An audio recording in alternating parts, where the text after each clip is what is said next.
The 16GB M1 Mac Mini is heralded as the miracle machine, with Apple's new silicon revolutionizing how we think about computer specs.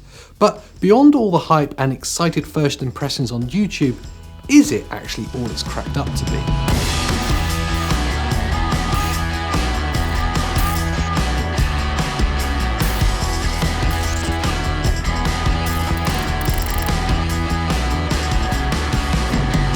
Anyone that follows us here or across social media will know that we're going through something of a studio rebuild at the moment. As part of that, I wanted us to invest into some new editing machines for both our YouTube videos, but also for the filmmaking we do for our clients. The timing of the release of the new M1 Mac Mini couldn't have been better, so I jumped on board using Pete as my high-tech guinea pig and upgraded his machine with the 16GB M1 Mac Mini. So now, after a month of use, we have a pretty good idea of what this machine is like to use as a video editor.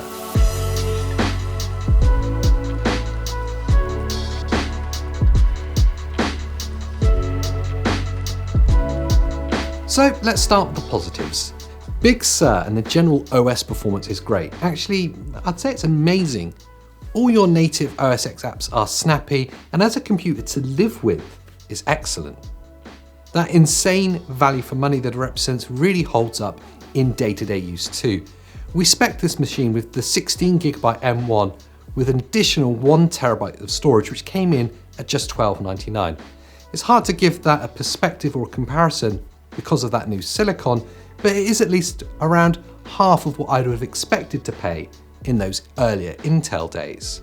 Now, the important part, the real-life daily use negatives, and make no bones about it, there are some key ones there for us as video editors. Premiere Pro is horrible. It's not optimized for Apple Silicon, which for a company the size of Adobe feels lazy. So we're stuck with running the 14.8 version in that Rosetta emulation. I know I'm being pretty harsh because it does actually work, but not at the performance level required to smoothly edit H.265 4K footage. I've seen a lot of videos saying how good it is, even in Premiere Pro, so perhaps they're all doing something different to me, but we currently are struggling with it in our workflow. Now, this is likely to be fixed really soon as Adobe released the 14.9 update to Premiere Pro, which is M1 optimized and runs without emulation.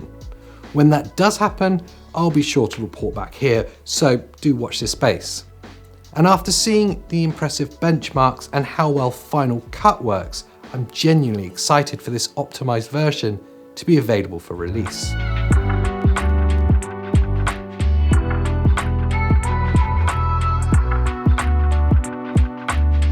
So, my final thoughts and advice if you're looking at buying this machine for any kind of content creation or heavier video editing.